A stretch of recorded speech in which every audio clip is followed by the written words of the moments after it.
Welcome to What If Sleepstorian, where What If whispers timeless tales into dreams. Breathe deeply, let your mind soften, and drift into tonight's gentle story. What if a quiet Sunday afternoon in fog-wrapped London held secrets painted in shadows, where art and mystery danced together like old friends sharing tea? So dim the lights, find your most comfortable position, and let these whispered narratives carry you softly towards sleep.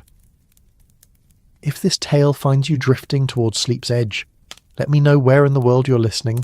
These stories travel far on whispered winds. Give it a like and subscribe, but only if you genuinely like what I do here. The fog of London wrapped itself around Baker Street like a familiar blanket, soft and welcoming on this particular Sunday afternoon in the autumn of 1895. The city breathed slowly, its usual bustling rhythm subdued to a gentle hum that seemed to encourage contemplation rather than urgency. Gas lamps flickered to life early, their warm amber glow creating pools of comfort in the growing dusk, each one a beacon of civilization against the encroaching mist that rolled in from the Thames like a sleepy cat seeking warmth. At number 221B, the sitting room held a peculiar charm that Sunday afternoon seemed to magnify. The Persian slipper hung from the mantelpiece, its worn leather speaking of countless adventures, while the coal scuttle stood at attention like a faithful soldier. The room smelled of tobacco, aged wood, and the faint trace of Mrs. Hudson's excellent tea brewing somewhere below. Sherlock Holmes sat in his favourite armchair, the one positioned to catch both the firelight and the street lamp's glow, his long fingers steepled beneath his sharp chin, as he contemplated something far more pleasant than the usual criminal puzzles that occupied his restless mind. For once the great detective appeared almost peaceful. His grey eyes, usually so keen and searching, held a softer expression as he watched the flames dance in the hearth. The fire crackling in the grate seemed to whisper secrets of its own, each pop and hiss a small story of wood transformed to warmth, of comfort drawn from something as simple as well-seasoned oak-meeting flame. Even his pipe lay forgotten on the side table, its familiar presence no longer needed to aid his concentration. Dr. John Watson sat across from him, a medical journal open on his lap, though his attention had long since wandered from the treatise on tropical diseases to the more immediate pleasure of watching his friend in this rare state of tranquillity. Watson's military bearing had softened over the years at Baker Street. His shoulders no longer held quite so rigidly, his manner more that of a gentleman at leisure than a soldier on duty. His moustache, meticulously groomed as always, twitched slightly with suppressed amusement as he observed Holmes's unusually contemplative mood. The afternoon light, filtered through London's perpetual veil of mist and smoke, cast everything in sepia tones that made the room feel like a daguerreotype come to life. Outside, the city continued its eternal dance of commerce and society, but here, in this sanctum of detection and friendship, time seemed to move with the leisurely pace of honey poured from a jar on a winter morning. Mrs. Hudson's footsteps on the 17 steps that led to their rooms announced her approach with the reliability of Big Ben's chimes. Her tread was lighter today, less hurried than usual, as if she too had been touched by the Sunday afternoon's gentle spell. The door opened with a soft creak that spoke of well-oiled hinges and careful maintenance, admitting their landlady with her tea service arranged on the best china, a sure sign that she deemed this Sunday worthy of special attention. "Gentlemen," she said, her voice carrying the warm authority that came from years of managing the domestic lives of two bachelors who, left to their own devices, might well have subsisted on tobacco and intellectual stimulation alone. "I thought you might enjoy some proper tea today. The weather's turned quite nippy, and there's nothing like a good cup to ward off the damp." Holmes stirred from his reverie, his attention shifting to their landlady with genuine appreciation. Mrs. Hudson had long ago ceased to be merely their housekeeper. She had become something more valuable, a steady presence in their often chaotic world, a voice of practical wisdom when their adventures led them into the more exotic corners of London's criminal underworld. "Mrs. Hudson," Holmes said, rising with the fluid grace that characterized all his movements. "Your timing, as always, is impeccable. I was just thinking that this afternoon seemed to call for something more civilized than my usual chemical experiments." Watson chuckled, closing his journal with a soft thump. "Heaven knows we could all use a respite from the smell of sulphur and the sight of mysterious stains on the carpet." The tea service was indeed their finest. Wedgwood china that Mrs. Hudson's mother had left her, its delicate blue and white pattern depicting pastoral scenes that seemed to bring a touch of the English countryside into their urban sanctuary. The teapot itself was a thing of beauty, its curves suggesting the generous spirit of afternoon refreshment, while the sugar bowl and cream pitcher stood ready to transform the bitter brew into something approaching ambrosia. Mrs. Hudson poured with the practised ease of someone who had been perfecting the ritual for decades. The tea fell into the cups with a gentle splash that seemed to harmonise with the fire's crackling, creating a symphony of domestic comfort that even Holmes, with his appreciation for the more dramatic forms of music, found soothing. "I've brought some of those biscuits you favour, Doctor. Watson," she continued, arranging a plate of golden brown treats that smelled of butter and just a hint of cinnamon. "And Mr. Holmes, there's honey for your tea. That wildflower variety you said reminded you of your childhood in the country." The honey was indeed special, an amber treasure that caught the lamplight and held it like liquid sunshine.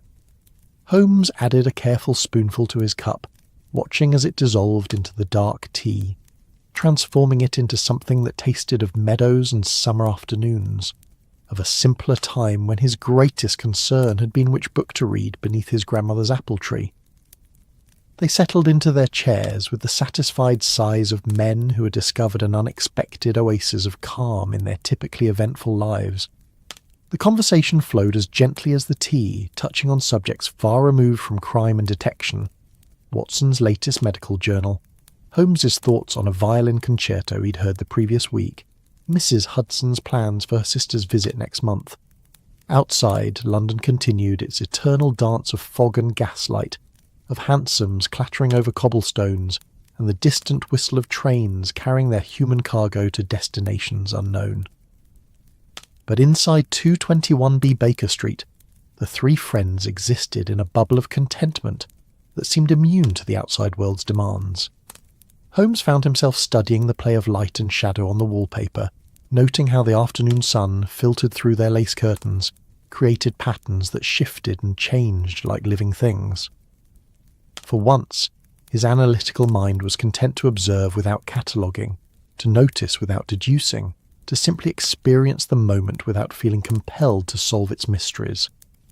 Watson, meanwhile, had discovered the pleasant sensation of letting his mind wander freely, like a well-trained horse given its head on a familiar path.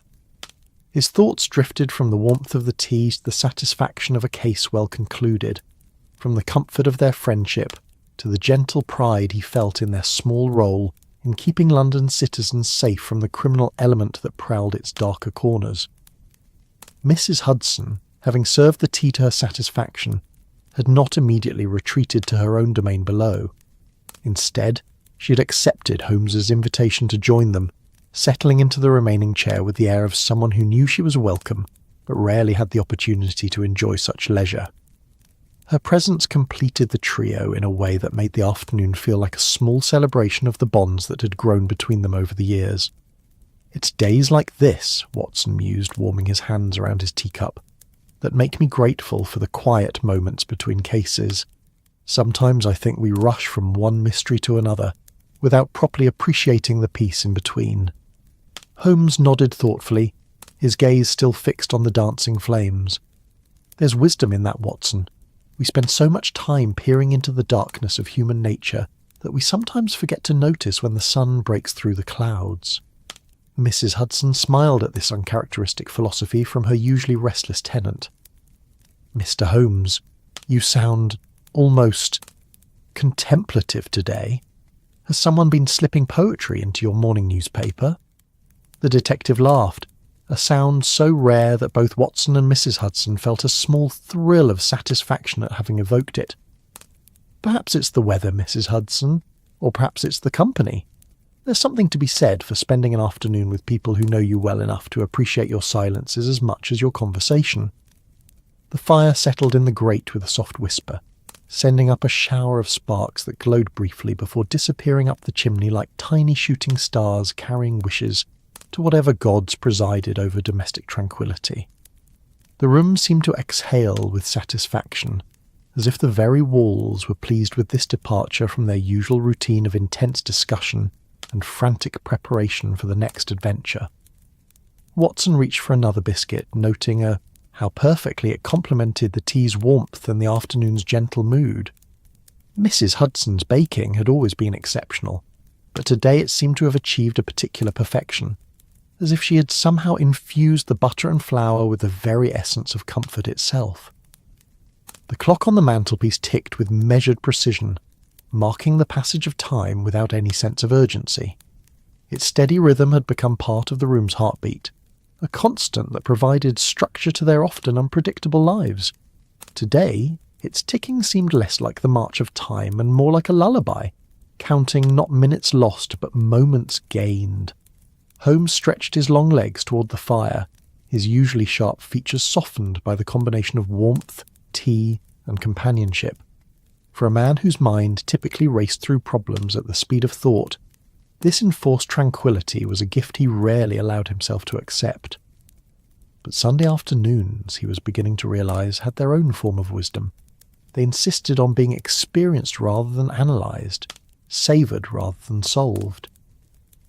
Mrs. Hudson refilled their cups with the smooth efficiency of long practice, the gentle clink of china against china, adding another note to their afternoon's quiet symphony.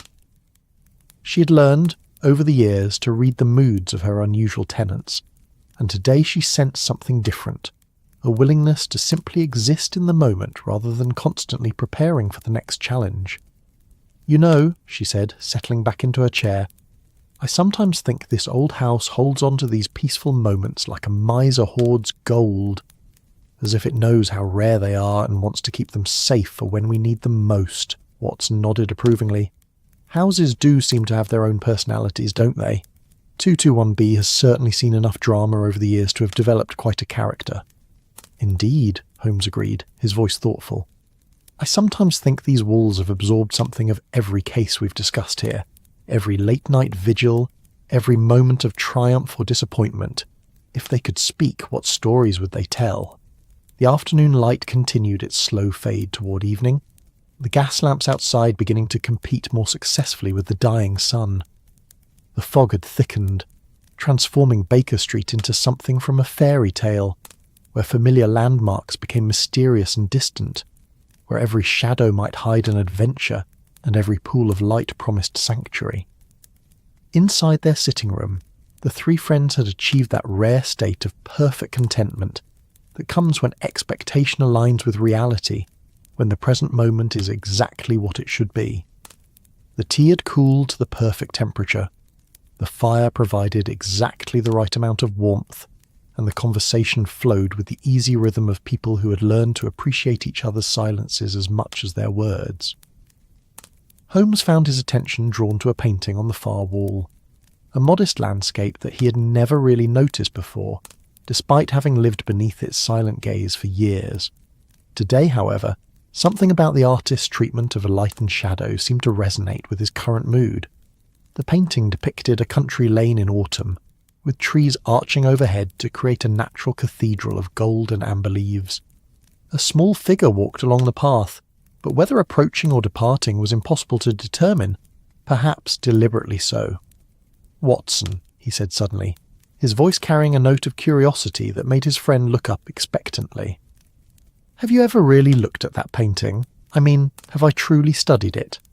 Watson followed Holmes's gaze to the modest artwork. "Can't say I have, to be honest. It's always just been there. Part of the furniture, as it were." Mrs. Hudson smiled knowingly. "That belonged to the previous tenant, Mr. Holmes, a gentleman who dealt in art, if I recall correctly. Left it behind when he moved to Brighton. Said it never quite fit in his new home. Too much London in it, he claimed." Holmes rose from his chair with sudden interest, crossing to examine the painting more closely. In the lamplight, Details that had been invisible from a distance began to emerge. The brushwork was more sophisticated than he had initially assumed, the use of colour more subtle. But it was something else that caught his attention, a signature in the lower right corner that seemed oddly familiar. E. Montague, he read aloud, his finger tracing the carefully inscribed letters. Now that's curious. I could swear I've encountered that name somewhere recently. Watson joined him at the painting, adjusting his spectacles to better examine the signature. It does have a familiar ring, doesn't it? Though I can't quite place where we might have heard it. Mrs. Hudson remained in her chair, but her expression had grown thoughtful. Actually, gentlemen, that come up just yesterday. There was a gentleman caller asking after you, Mr. Holmes. Quite agitated he was, though he wouldn't say what about. Left his card, but you were out on that business with Inspector Lestrade. Holmes turned from the painting with renewed interest. A card, you say? I don't recall seeing any visitors' cards when we returned. Oh, I tucked it away safe, Mrs. Hudson replied, rising to retrieve it from the small drawer in the writing desk where she kept such things. Here it is. Mr. Edgar Montague, artist and purveyor of fine paintings, has an address in Bloomsbury. The card was elegant in its simplicity. Heavy cream paper with tasteful engraving that suggested a man of some refinement and means.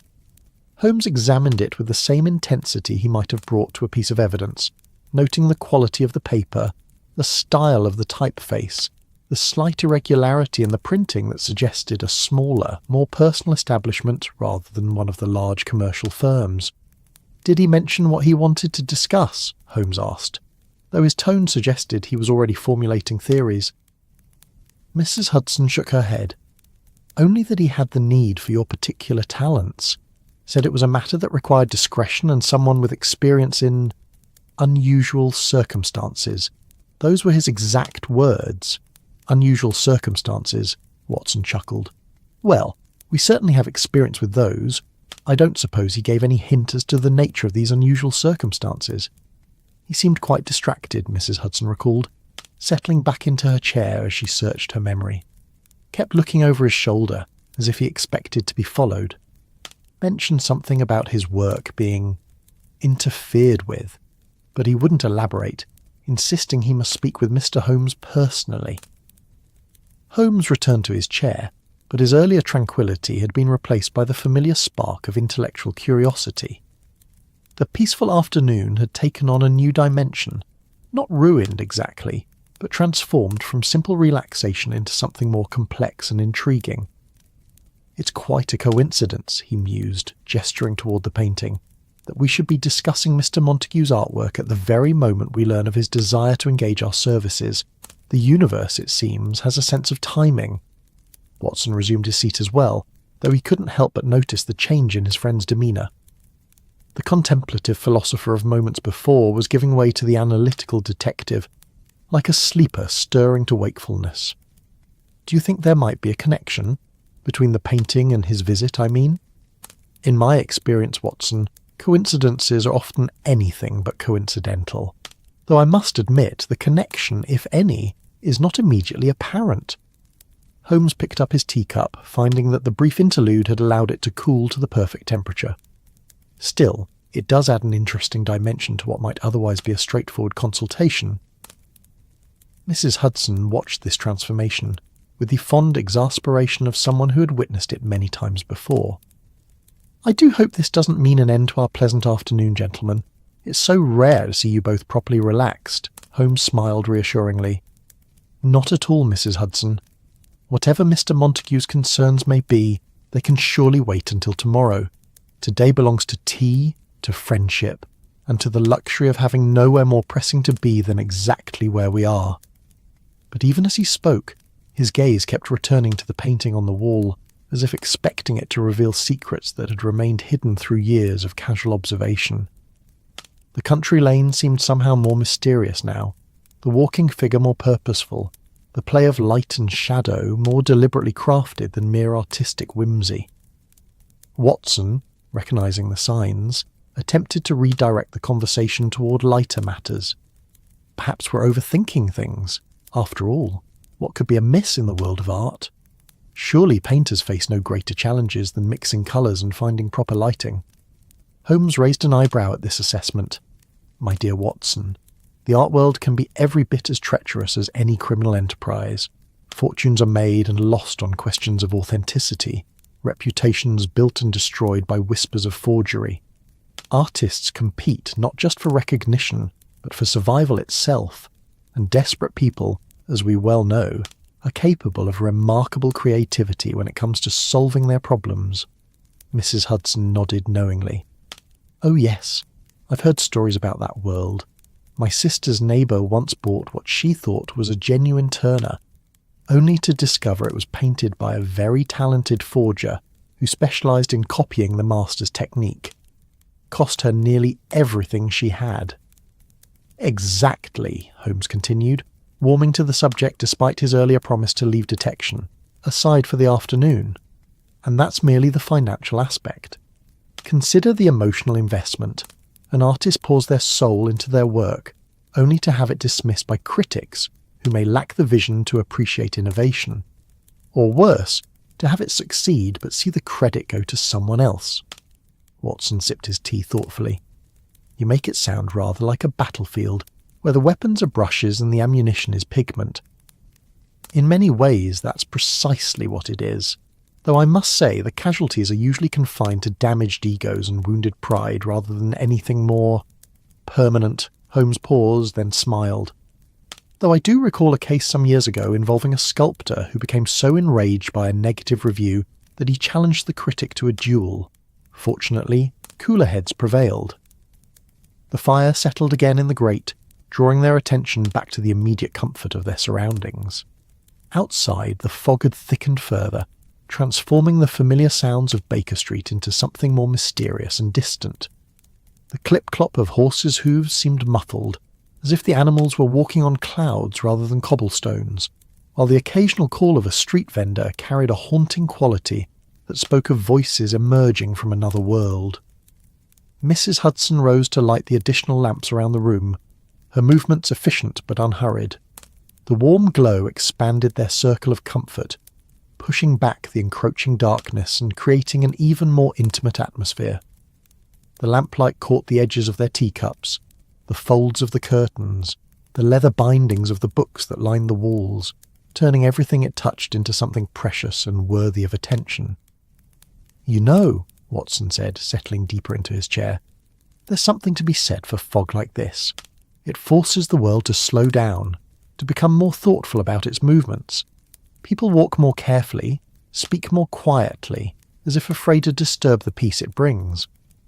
Holmes nodded approvingly. London fog has always been misunderstood, I think. People complain about it as if it were some sort of curse, but there's a beauty in the way it transforms familiar places into landscapes of mystery and possibility. It democratizes the city, making even the humblest street corner seem capable of harbouring secrets.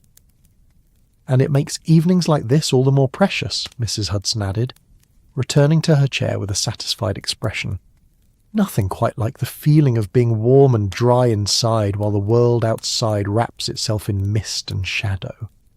The three friends fell into a comfortable silence, each lost in their own thoughts, but united by the shared pleasure of the moment.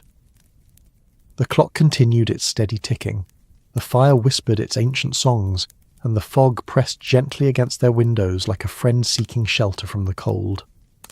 Holmes found himself thinking about the nature of contentment, a subject that rarely occupied his restless mind. He was accustomed to the sharp satisfaction that came from solving complex puzzles, the adrenaline rush of pursuing criminals through London's labyrinthine streets, the intellectual pleasure of deducing truth from seemingly unrelated facts. But this was different, a quieter, more sustained form of happiness that seemed to emanate from the simple fact of being exactly where he belonged, with exactly the right people at exactly the right moment. Watson, meanwhile, was reflecting on the curious way that their lives had intertwined over the years. What had begun as a practical arrangement, two bachelors sharing lodgings to reduce expenses, had evolved into something far more valuable. They had become a team in the truest sense, each complementing the other's strengths and compensating for their weaknesses. Holmes provided the brilliant deductions. Watson offered the practical wisdom and human understanding that kept those deductions grounded in reality. Mrs. Hudson's thoughts ran along similar lines, though from a different perspective. She had seen many tenants come and go over the years, but none had felt quite so much like family as these two unusual gentlemen. Their adventures had brought excitement to her otherwise orderly life. Their appreciation for her domestic skills had given her a sense of purpose beyond mere housekeeping, and their genuine affection, expressed in their typically masculine, understated way, had made her feel valued in a manner that went far beyond the weekly rent. The peaceful interlude was interrupted by a gentle knock at the street door below, followed by the sound of Mrs. Hudson's bell, the signal that someone was requesting admission to their sanctuary. The three friends exchanged glances, their expressions mixing curiosity with just a touch of disappointment that their perfect afternoon might be drawing to a close. "I'll see who it is," Mrs. Hudson said, rising with the resigned efficiency of someone accustomed to such interruptions. Though I must say, Sunday callers are becoming more common than they used to be. Holmes and Watson listened as her footsteps descended the 17 steps, followed by the sound of the front door opening and muffled conversation in the hallway below. Mrs. Hudson's voice carried the tone she reserved for unexpected visitors, polite but cautious, welcoming but with clear boundaries about what was and was not appropriate for a Sunday evening call. After several minutes her footsteps returned up the stairs, accompanied this time by a second unfamiliar tread, lighter than a man's usual step, but with a nervous energy that suggested someone under considerable stress. Holmes and Watson exchanged meaningful glances, their afternoon of domestic tranquillity transforming seamlessly into professional alertness. Mrs. Hudson appeared in the doorway, her expression mixing apology with intrigue. "Gentlemen, I present Mr. Edgar Montague. He's most insistent that his matter cannot wait until tomorrow, and I must say he does appear rather distraught." The man who followed her into the room was perhaps 40 years of age, with the kind of pale complexion that spoke of long hours spent indoors pursuing sedentary work. His dark hair was dishevelled, as if he had been running his fingers through it repeatedly, and his clothing, while of good quality, showed signs of hasty dressing. His eyes, a remarkable shade of green, darted nervously around the room before settling on Holmes with an expression of desperate hope. "Mr. Holmes," he said, his voice carrying a slight tremor that he was clearly attempting to control, "I do apologize for the intrusion, especially on a Sunday evening, but I find myself in circumstances so extraordinary that I feared waiting until morning might render your assistance useless." Holmes rose with fluid grace, extending his hand in greeting. "Mr. Montague, I presume. Please have a seat. Mrs. Hudson has prepared excellent tea, and we were just discussing the curious coincidence of your painting gracing our wall at the very moment you chose to call upon us." Montague's eyes widened as he followed Holmes's gesture toward the landscape painting. "Good heavens," he breathed, moving closer to examine it. "Where on earth did you acquire this? I painted it nearly 3 years ago. Sold it to a dealer in Piccadilly who claimed to have a buyer already in mind." Watson offered the visitor his own chair, settling himself on the small sofa nearby. "It came with the rooms, actually. The previous tenant left it behind when he moved to Brighton. Mrs. Hudson tells us he dealt in art himself." "Fascinating," Montague murmured, though his examination of the painting seemed to increase rather than diminish his agitation. "This particular piece, well, it holds special significance for me. It was painted during a particularly productive period, when I felt I was finally beginning to develop my own distinctive style rather than merely copying the techniques of my betters." Holmes resumed his seat, his keen gaze fixed on their visitor's face. "And yet something about its presence here troubles you. May I ask why?" Montague turned from the painting with visible effort, as if tearing himself away from a puzzle he couldn't quite solve. "It's not the painting itself that troubles me, Mr. Holmes, though seeing it here is certainly unexpected. It's what's been happening to my other work. Someone has been stealing my paintings, but only while I'm asleep." Watson leaned forward with interest. "Stealing them from your studio, from my bedroom," Montague replied, his voice dropping to an almost whisper. "You see, I have a most peculiar habit, one that I've never mentioned to anyone before today. When I finish a painting that I'm particularly pleased with, I bring it to my bedroom and prop it against the wall opposite my bed. I like to see the last thing before I sleep and the first thing when I wake.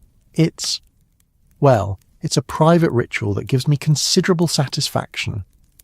Holmes steepled his fingers beneath his chin, his expression growing more interested by the moment. "And these paintings, the ones you display in your bedroom, disappear during the night." "Precisely. I retire with a new job position just so, and when I wake, it's gone. No sign of forced entry, nothing else disturbed, no indication that anyone has been in the room at all, simply vanished, as if it had never existed." Mrs. Hudson, who had been listening with growing fascination, poured tea for their visitor with practised efficiency. "How many paintings have disappeared in this manner, Mr. Montague?" "7, he replied without hesitation. 7 of my finest works created over the past 2 months. Each one represents hours of careful composition, days of meticulous attention to colour and technique. They weren't just paintings to me. They were statements, declarations of artistic intent that I hoped might finally establish my reputation beyond the circle of amateur enthusiasts who constitute my current clientele." Watson accepted a fresh cup of tea from Mrs. Hudson, his medical training leading him to consider the psychological aspects of their visitor's claims. "Have you considered the possibility that you might be sleepwalking, moving the paintings yourself during the night without conscious awareness?" Montague shook his head emphatically. "That was my first thought as well, Doctor. Watson, I even went so far as to sprinkle flour around my bedroom door and windows to detect any movement during the night. The flour remained undisturbed, yet the painting was gone in the morning." Holmes's eyebrows rose slightly at this detail. "Ingenious.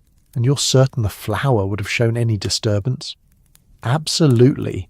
I used enough to coat the floor quite thoroughly. Anyone walking through it would have left clear tracks.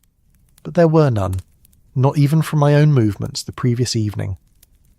The room fell silent except for the gentle crackling of the fire and the distant sounds of London settling into evening. Holmes sat motionless, his grey eyes fixed on some point in the middle distance as his remarkable mind began to process the information they had been given. Watson recognised the signs. His friend was entering that state of intense concentration that preceded his most brilliant deductions. Mrs. Hudson refilled the teacups with quiet efficiency, her movements carefully measured to avoid disturbing Holmes's thought process. She had learned, over the years, that these moments of apparent inactivity were actually periods of furious mental activity, during which interruption could prove counterproductive. Montague fidgeted nervously in his chair, his gaze moving between Holmes's impassive face and the painting on the wall. The sight of his own work in these famous rooms seemed to both comfort and unsettle him, as if seeing it here suggested possibilities he hadn't previously considered. Finally Holmes stirred, his attention returning to the present moment with the sudden intensity of a man emerging from deep water. "Mr. Montague," he said, his voice carrying the crisp authority that Watson had come to associate with the beginning of a new case, "these 7 paintings that have disappeared, were they all similar in subject matter or style?" "Not particularly," Montague replied, leaning forward eagerly. "There was a seascape, 2 portraits, a still life of fruit and flowers, a street scene from Whitechapel, a study of light falling through cathedral windows, and a landscape rather like the one you have there, though painted in a different season." "And their size? Were they all similar dimensions?" Montague considered this carefully. "Now that you mention it, yes, they were all approximately the same size. Not through any conscious planning on my part, you understand. It's simply that I tend to work on canvases of roughly 18 inches by 24 inches, large enough to allow for detailed work, but not so large as to be unwieldy in my modest studio." Watson made a note in the small notebook he habitually carried. "And the time frame? You mentioned 2 months. Were the disappearances regular in their timing?" "Roughly once a week," Montague confirmed, "though not on the same day each week. The first vanished on a Tuesday, the second on a Friday, the third on a Sunday. There didn't seem to be any pattern to it." Holmes rose and began pacing the room with the restless energy that Watson recognised as a sign of his friend's increasing engagement with the puzzle. "Tell me about your living arrangements, Mr. Montague. Do you live alone? Are there servants?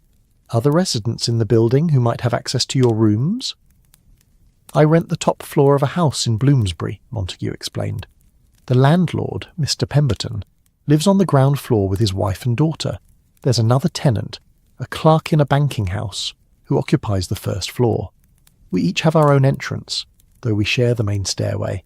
As for servants, Mrs. Pemberton comes up once a week to clean, but always during the day when I'm present." "And your studio? Is it separate from your living quarters?" "No, it occupies the front room of my apartment. The bedroom is at the back, overlooking a small garden. Quite peaceful, actually. Or it was, until these mysterious disappearances began."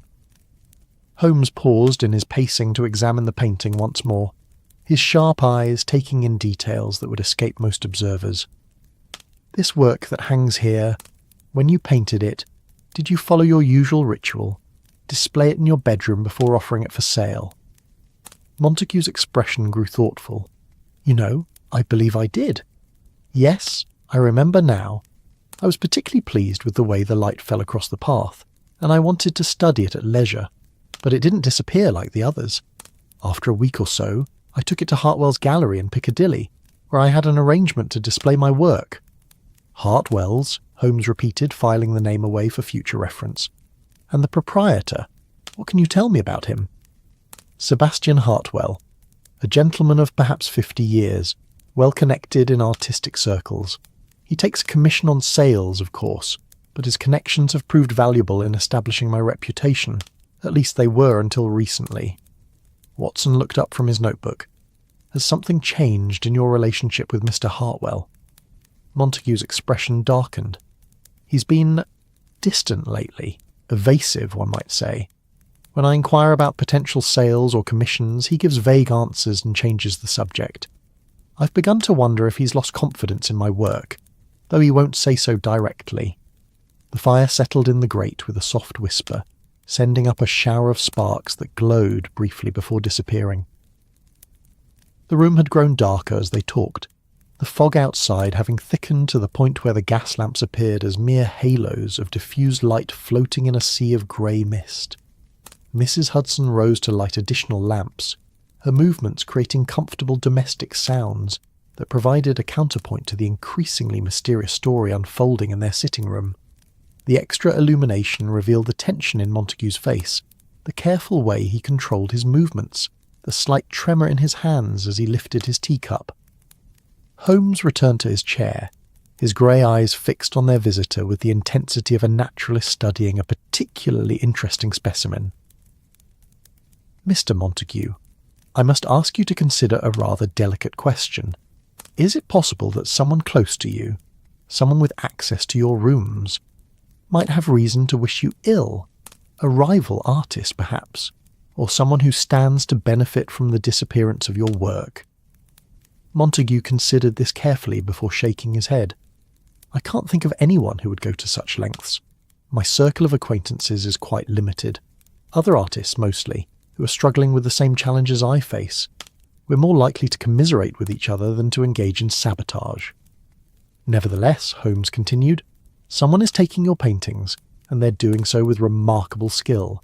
The fact that they leave no trace of their presence suggests either considerable expertise in housebreaking or intimate knowledge of your routines and your living space." Watson set down his teacup with a thoughtful expression.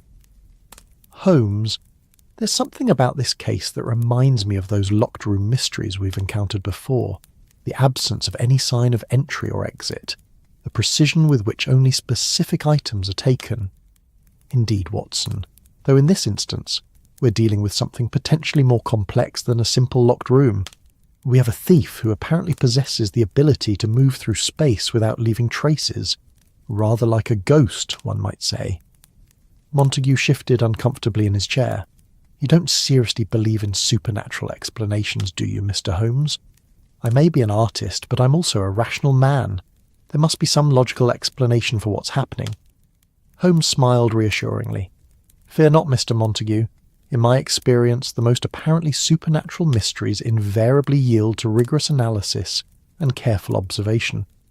Ghosts, I have found, are remarkably susceptible to being revealed as very human criminals, employing clever methods to achieve seemingly impossible results. Mrs. Hudson, who had been listening with growing fascination, leaned forward in her chair. Mr. Montague, if I may ask, these paintings that disappeared, were they all completed works? Or were some still in progress? All completed, Montague replied without hesitation. And all works that I considered among my finest achievements. That's what makes their loss so particularly devastating.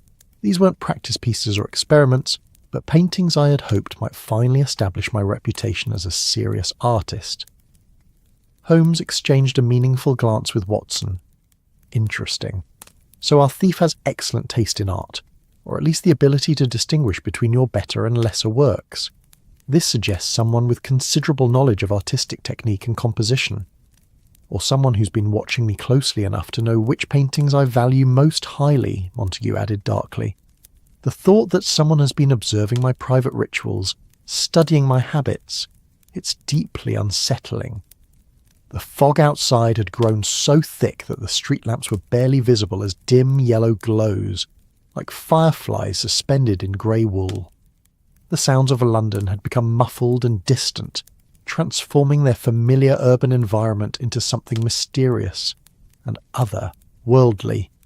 Even the occasional clip-clop of a horse's hooves seemed to come from another realm entirely. Watson rose to close the curtains more tightly, shutting out the encroaching mist and creating an even more intimate atmosphere within their circle of lamplight. Tell me, Mr. Montague, have you noticed any other unusual occurrences? Strange sounds during the night, perhaps, or signs that someone has been in your studio during your absence? Montague shook his head slowly. Nothing overt, though now that you mention it, I've had the occasional feeling that things in my studio weren't quite where I left them. Nothing dramatic, a brush moved slightly, a tube of paint turned at a different angle, but I attributed that to my own forgetfulness or fatigue. Never discount such instincts, Holmes advised. Our subconscious minds often notice details that our conscious awareness overlooks. These small displacements you mentioned could be evidence that someone has indeed been examining your work more closely than you realized. Mrs. Hudson refilled their teacups with practiced efficiency, the gentle sound of tea being poured, providing a moment of domestic normalcy amid the increasingly mysterious discussion. Mr. Montague, you mentioned that these disappearances began about 2 months ago. Can you think of anything that changed in your life around that time? New acquaintances, perhaps, or changes in your routine? Montague considered this carefully, his green eyes growing distant as he searched his memory. Actually, yes. About 10 weeks ago, I was approached by a woman who claimed to be a collector of contemporary art. She visited my studio, examined several of my paintings with great interest, and spoke knowledgeably about technique and composition. She seemed particularly impressed with my use of light and shadow. Holmes leaned forward with renewed interest. Did she give you her name? Can you describe her? She called herself Miss Victoria Ashford, perhaps 30 years of age, well dressed in the manner of someone with considerable means, dark hair, striking blue eyes, and an air of authority that suggested she was accustomed to having her opinions respected. She spoke with what I took to be an educated accent, though there was something slightly artificial about it, as if she were consciously modifying her natural speech patterns. Watson made careful notes as Montague spoke. Did she purchase anything from you? No, though she expressed strong interest in several pieces. She said she was building a collection of works by emerging artists, and wanted to observe the development of my style over time before making any acquisitions. She asked if she might return in a few weeks to see what new work I had completed. And did she return? Holmes asked, though his tone suggested he already suspected the answer. Number the Wine waited for several weeks, expecting another visit, but she never came back. I began to wonder if she had been entirely serious about her interest in my work, or if she was simply someone who enjoyed viewing art without any real intention of purchasing. Holmes rose and began pacing again, his movements sharp with concentration. Mr. Montague, I want you to think very carefully about Miss Ashford's visit. Did she spend much time examining your studio? Did she ask questions about your working methods, your daily routine, your living arrangements?" Montague's expression grew troubled as he considered this.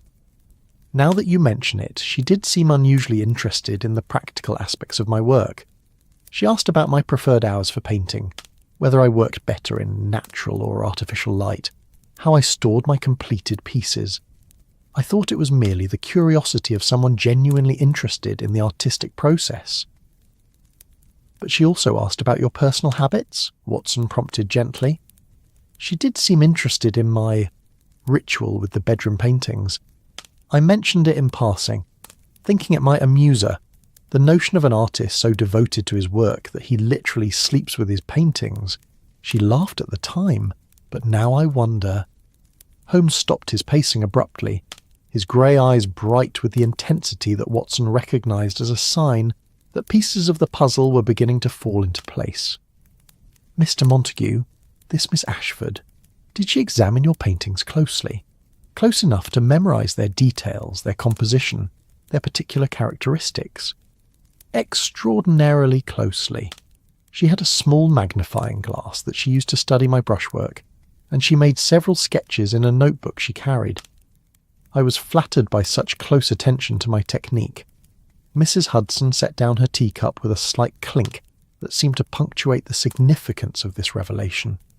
"Gentlemen, correct me if I'm wrong, but it sounds as though this mysterious lady was conducting a very thorough reconnaissance of Mr. Montague's work and habits."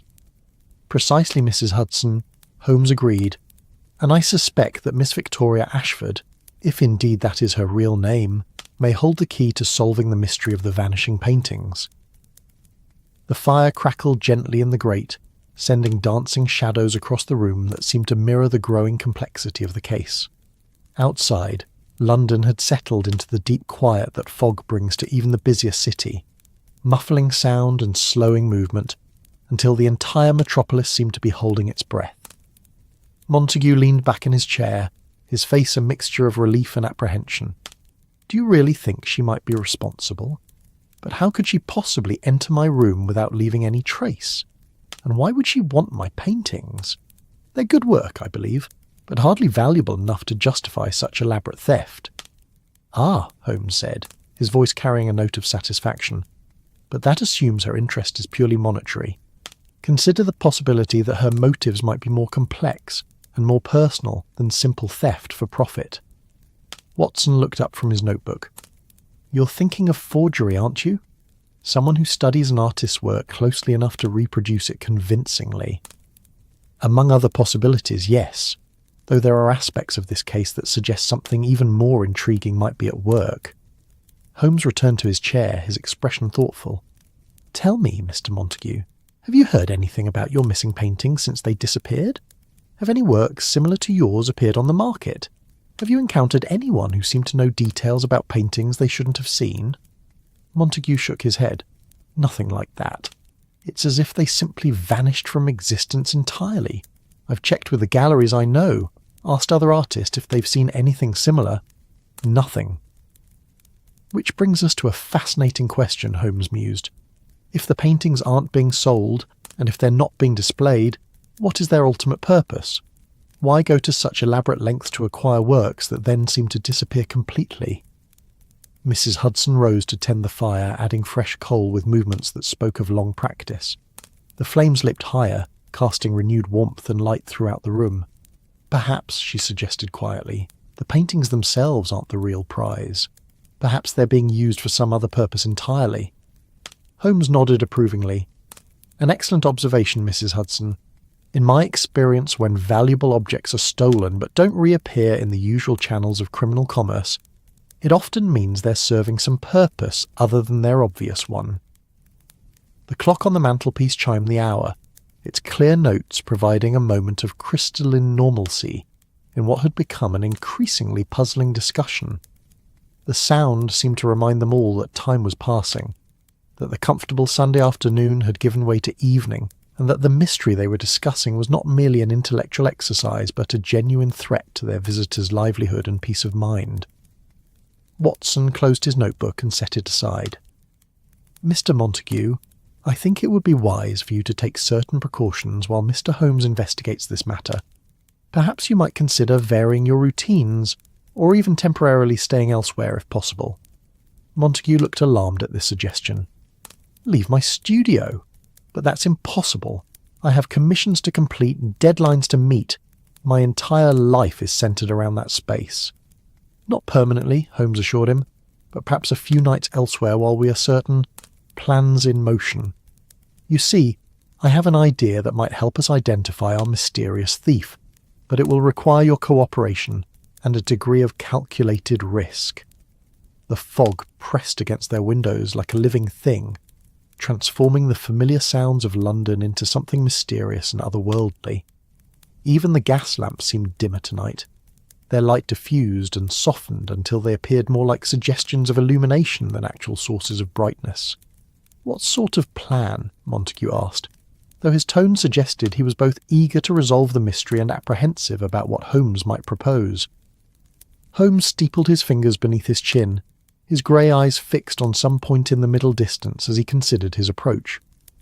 We're going to give our thief exactly what they want, another painting to steal, but this time we'll be ready for them. Watson leaned forward with interest.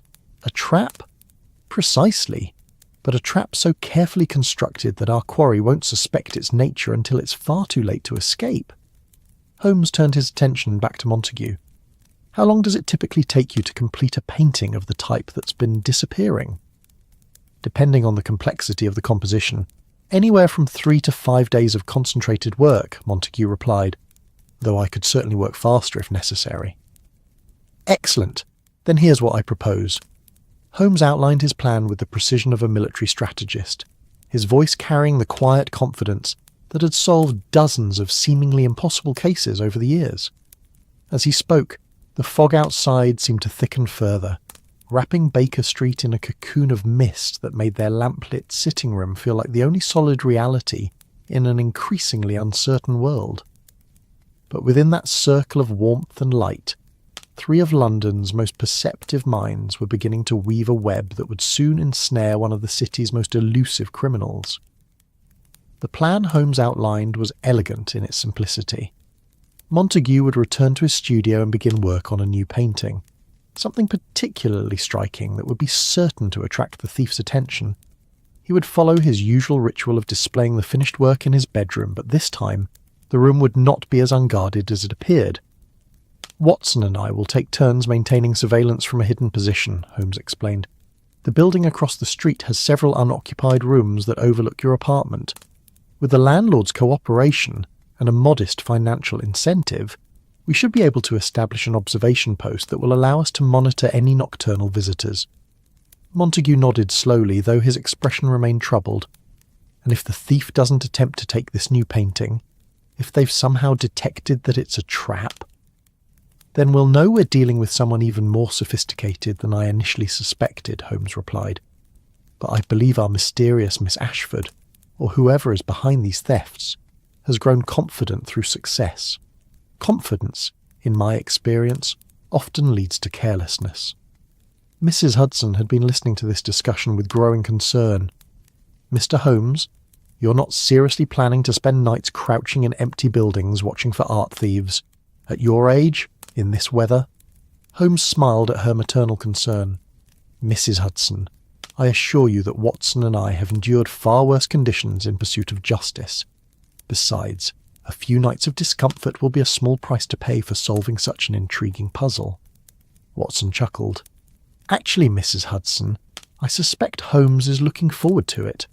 Nothing invigorates him quite like the prospect of matching wits with a clever adversary. The conversation continued as the evening deepened around them, their plans becoming more detailed and refined with each exchange. Montague gradually shared his initial apprehension, becoming genuinely excited about the prospect of actively participating in the capture of his tormentor. The transformation was remarkable. The nervous, dishevelled artist who had arrived at their door was giving way to someone with purpose and determination.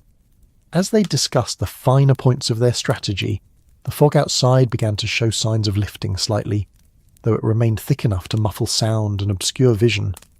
The gas lamps appeared slightly brighter, the halos of light more defined, suggesting that the weather might clear enough by morning to allow for the implementation of their plan. Holmes rose to examine the painting on their wall once more, his sharp eyes taking in details that might prove relevant to their investigation. "Mr. Montague, this work of yours, it demonstrates considerable skill in the handling of light and atmosphere. I can see why someone might be interested in studying your technique." Montague joined him in the painting, his artistic eye automatically noting the way the lamplight revealed aspects of his work that hadn't been visible in daylight. "Thank you, Mr. Holmes. I've always believed that the real challenge in painting isn't simply reproducing what one sees, but capturing the emotional truth of a moment, the way light makes us feel, rather than merely how it appears. An admirable philosophy," Holmes observed, "and one that might explain why your paintings are being stolen rather than simply copied. If someone wanted to learn your techniques, they would need to study the actual brushwork, the build-up of paint layers, the subtle variations in colour that can't be fully appreciated in reproduction." Watson nodded thoughtfully. "Like a musician studying a master's manuscript to understand not just the notes, but the rhythm and phrasing that make the piece truly come alive." "Precisely," Holmes agreed. "Which suggests that our thief is not merely interested in your paintings as objects of value, but as examples of technique to be studied and potentially reproduced." The implications of this observation hung in the air like the fog outside their windows, present but not quite tangible, suggesting possibilities that were intriguing but not yet fully formed. Each of them sensed that they were approaching something significant, though the exact nature of that significance remained just beyond their grasp. Mrs. Hudson began collecting the tea things with quiet efficiency, her movements creating gentle domestic sounds that provided a counterpoint to the intensity of their discussion. The civilized ritual of clearing away the afternoon's refreshments seemed to mark a transition from peaceful Sunday relaxation to active engagement with the mystery that had literally knocked on their door. "Gentlemen," she said as she arranged the cups and saucers on her tray, "I hope you'll remember to eat proper meals during this investigation of yours. Artists and art thieves are all very well, but you'll need your strength if you're to spend nights watching empty buildings." Montague looked up from his contemplation of the painting, his expression grateful. "Mrs. Hudson, I can't thank you enough for the hospitality you've shown me today. When I knocked on your door, I was desperate and confused. Now I feel as though I might actually see an end to this nightmare." "Don't thank us yet," Holmes cautioned, though his tone was kindly. "We've identified some promising avenues of investigation, but catching a thief who can apparently move through locked rooms without leaving traces will require careful planning and perhaps a bit of luck. Still," Watson added, "we've solved cases that seemed far more impossible at the outset. Remember the affair of the blue carbuncle, or the mystery of the speckled band? Compared to those, a few missing paintings should prove quite manageable." The fog had indeed begun to lift slightly, though it remained thick enough to transform familiar London into something mysterious and otherworldly. Through their windows they could see the suggestion of movement as late pedestrians made their way carefully along the sidewalks, their forms appearing and disappearing like ghosts materializing briefly in the gaslight before fading back into the mist. Holmes returned to his chair, his manner indicating that the planning phase of their investigation was drawing to a close. "Mr. Montague, I suggest you return to your studio tomorrow and begin work on our bait painting. Something striking, but not so elaborate that it will require more than a few days to complete. We want to give our thief an opportunity to act, but not so much time that they become suspicious of the delay." Montague nodded eagerly. "I have an idea for a moonlight scene, something with dramatic contrast between light and shadow that should demonstrate my technique quite effectively. It's the sort of work that has attracted attention in the past." "Perfect," Holmes agreed. "And remember, follow your usual routine exactly. Display the finished painting in your bedroom as you normally would, but be sure to let us know when it's ready. We'll need time to establish our observation post before the thief makes their move." Watson consulted his notebook one final time. "We should also consider the timing. If the previous thefts occurred roughly once a week and the last one was 6 days ago," Montague supplied promptly, "which means, if the pattern holds, I should expect another visit sometime in the next few days." "All the more reason to move quickly," Holmes observed. "A hastily executed plan is often more effective than an elaborate one that arrives too late to be useful."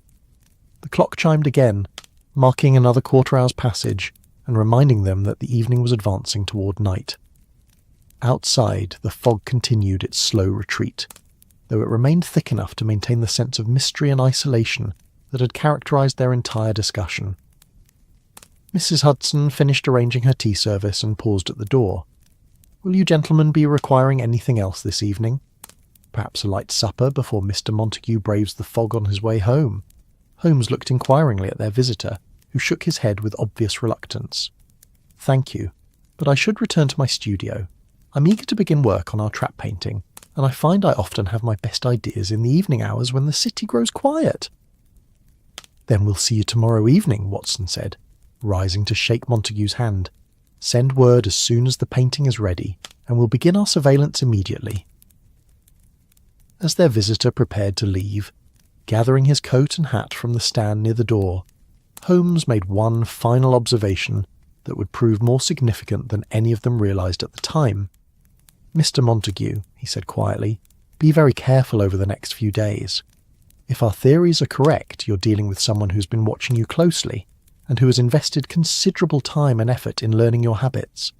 Such a person might react unpredictably if they sense that their activities are being investigated."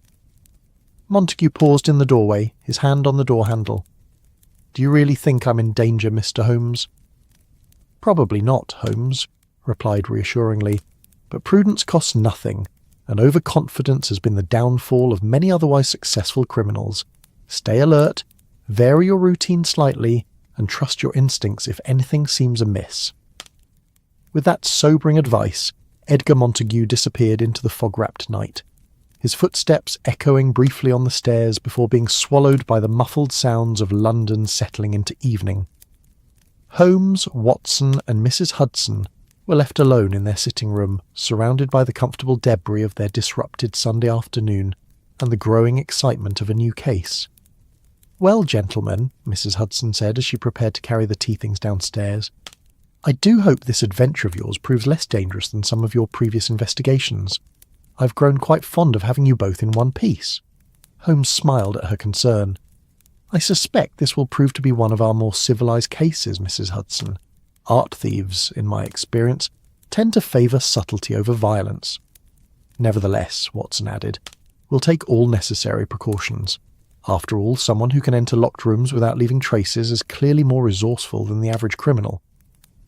As Mrs. Hudson departed with her laden tray, Holmes and Watson settled back into their chairs, each lost in thought about the strange case that had materialized so unexpectedly during their peaceful afternoon.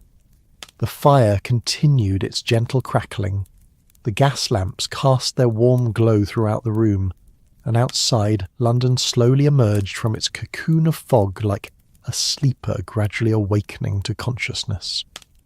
"You know, Holmes," Watson said eventually, breaking the comfortable silence that had fallen between them, "there's something about this case that reminds me of those locked-room mysteries we encountered early in our partnership. The impossibility of the crime, the precision with which it's executed, the complete absence of conventional evidence." Holmes nodded thoughtfully. "Indeed, though in this instance, I suspect we're dealing with something more sophisticated than a simple trick of timing or misdirection. Someone who can repeatedly enter a secured room without leaving any trace of their presence is either employing methods we haven't yet considered or what? Or they have access to the room through means that don't involve conventional entry at all." Holmes rose and began pacing again, his restless energy indicating that his mind was working at full capacity despite the late hour. "Consider the possibilities, Watson. What if our thief doesn't need to pick locks or climb through windows because they already have legitimate access to Montague's rooms?" Watson leaned forward with sudden interest. "You're suggesting an inside job? Someone Montague knows and trusts?" "It's certainly worth considering, though there are other possibilities as well. Hidden passages, forgotten doorways, architectural features that might provide access without using the obvious entrances." Holmes paused in his pacing to stare into the fire, his grey eyes reflecting the dancing flames. "Victorian London is full of buildings with secrets, Watson. Priest holes from the Tudor era, servants' passages from more recent construction, cellars and attics connected by tunnels that their current occupants have forgotten entirely. The idea was intriguing, and Watson found himself considering the implications. If such a passage existed, it would explain the complete absence of conventional evidence. No need to pick locks if you can simply walk through a hidden door. Precisely, and it would also explain why the thief seems to know so much about Montague's habits and routines. If they can observe him without his knowledge, they would have ample opportunity to learn when he's asleep, which paintings he values most highly, and when conditions are most favourable for theft. Outside, the fog continued its gradual retreat, revealing more of Baker Street's familiar contours. The gas lamps now cast clearer pools of light, and the occasional pedestrian could be seen moving with more confidence than had been possible earlier in the evening. Even the sounds of the city seemed clearer. The clip-clop of horses, the distant whistle of a late train, the measured tread of a policeman on his rounds. Holmes returned to his chair, his manner indicating that he had reached some sort of preliminary conclusion about their approach to the case. "Tomorrow, Watson, while Montague begins work on our bait painting, I think we should pay a visit to his neighbourhood. A careful examination of the building and its surroundings might reveal possibilities that haven't occurred to him. And what about this Miss Ashford? Shouldn't we try to trace her movements, find out if she really exists?" "Oh, I'm quite certain she exists," Holmes replied with conviction.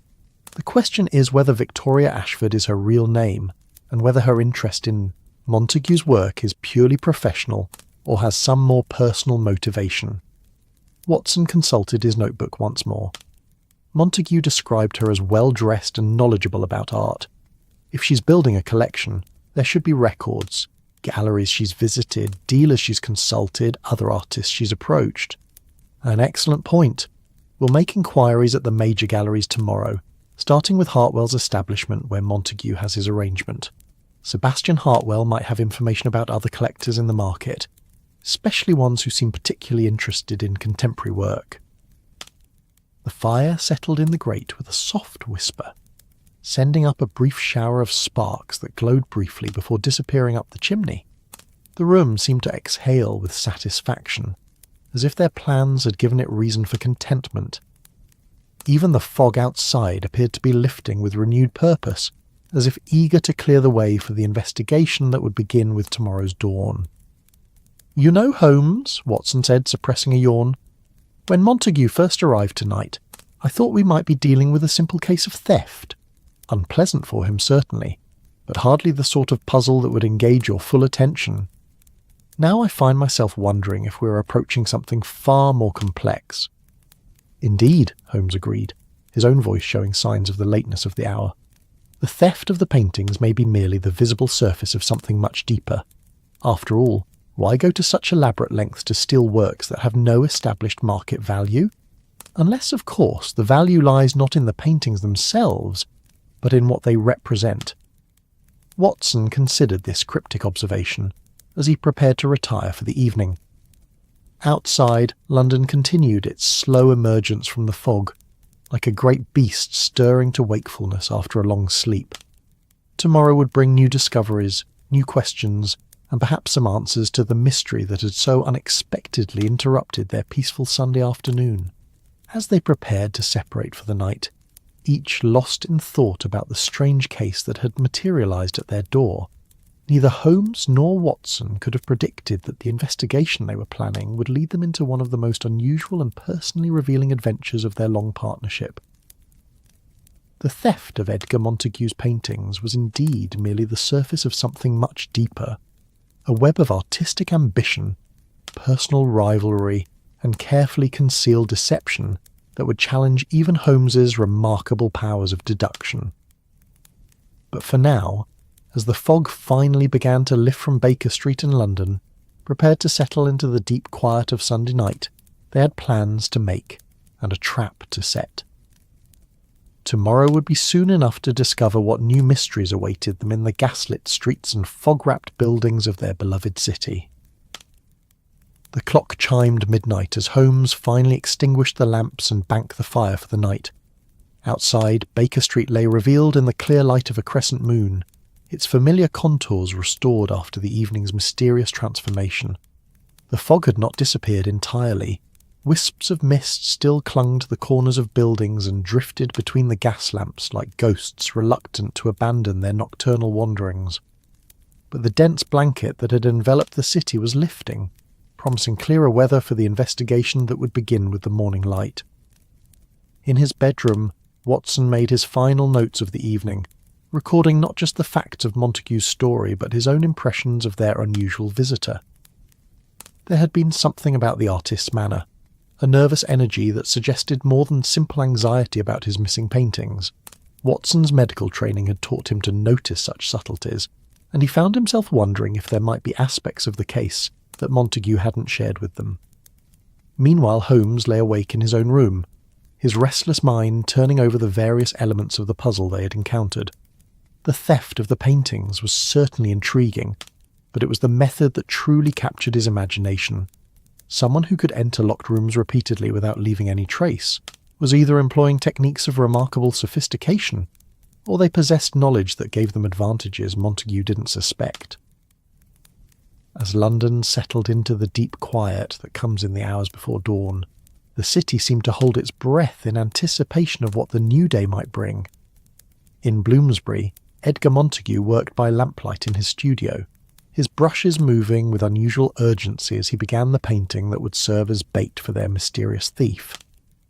And somewhere in the fog-wrapped streets perhaps, Victoria Ashford, or whoever she really was, made her own plans for the next act in the strange drama that had begun with a simple appreciation for art and had evolved into something far more complex and dangerous.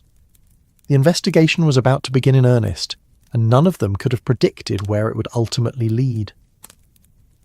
But as the fog finally cleared from Baker Street, and the first pale light of dawn began to touch the rooftops of London, the stage was set for one of the most unusual and revealing cases in the long partnership between Sherlock Holmes and Dr. John Watson. Dawn crept across London with the gentle persistence of watercolour bleeding across damp paper, transforming the city from its nighttime palette of deep greys and amber gaslight to the softer hues of morning. The fog had retreated but not vanished entirely, lingering in doorways and alleyways like a cat reluctant to abandon its favourite sleeping spots. From the windows of 221B Baker Street, the awakening city presented itself as a living canvas, each building and street corner touched with the mysterious beauty that only London could provide. Holmes had risen early, as was his custom when a case captured his imagination. He stood at the sitting-room window, fully dressed despite the early hour, watching the street below come alive with the morning's first stirrings. A milk cart made its way slowly down the cobblestones, its wheels creating a gentle rhythm that seemed to match the city's gradual awakening. The milkman's calls, muffled by the residual mist, carried a timeless quality that connected this morning to countless others in London's long history.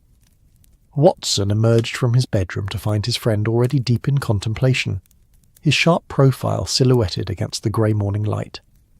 The doctor had learned to recognise these moments of intense concentration when Holmes's remarkable mind was working through the complexities of a new case like a musician practising scales, methodically, thoroughly, and with an attention to detail that ordinary minds might find exhausting. "Good morning, Holmes," Watson said quietly, moving to join his friend at the window. "I take it you've been awake for some time." "Indeed," Holmes replied, without turning from his observation of the street. "I find that morning light often reveals details that remain hidden in the artificial glow of gaslight. Notice, for instance, how the architecture of the buildings across the way shows evidence of recent renovation. New mortar between the bricks, slightly different coloration in the stonework. Such details might prove relevant to understanding how our mysterious thief gains access to seemingly secure buildings."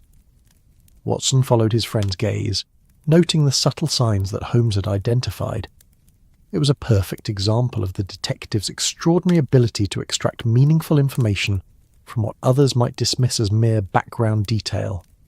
"You're already thinking about Montague's building, aren't you?"